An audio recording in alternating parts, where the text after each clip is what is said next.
J'ai trouvé cette question extrêmement intéressante, je dois dire, parce qu'on la pose très peu.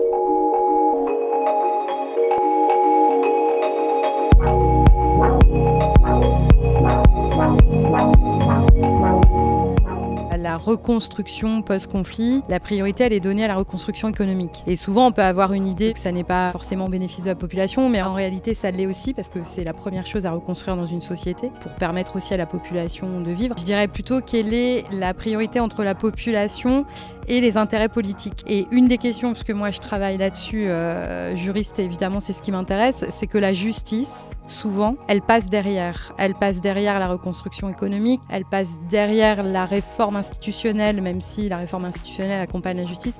Et je pense que c'est surtout ça le gros perdant.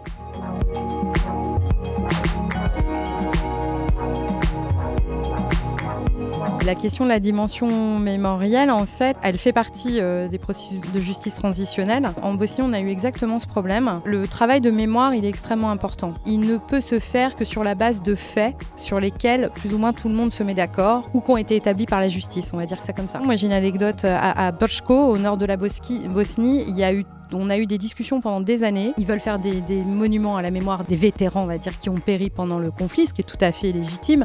Mais quand il s'agit de faire un travail mémoriel pour les victimes civiles, c'est là où on rencontre le plus de problèmes. Donc ce qui se passe à la fin, c'est que ça devient une bagarre entre, si je prends la Bosnie, le monument croate, le monument serbe, le monument bosniaque, etc. Donc oui, ça peut créer des tensions.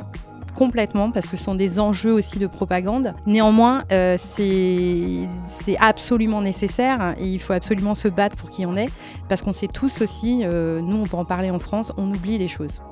Et si on n'a pas ces monuments-là, on oublie.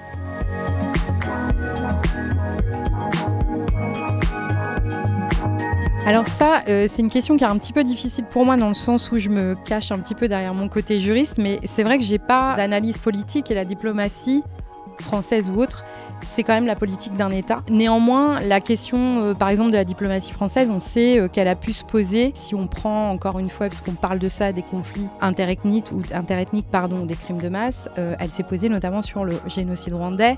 On sait que la France est mise en question, et je ne rentre pas dans ce débat, mais voilà ce que ça peut générer. Donc comment un État il se positionne après en termes de diplomatie face à des choses comme ça. Par exemple, la diplomatie française, elle est néanmoins importante. Elle a contribué à continuer la diplomatie féministe qui est mise en place dans le cadre du G7.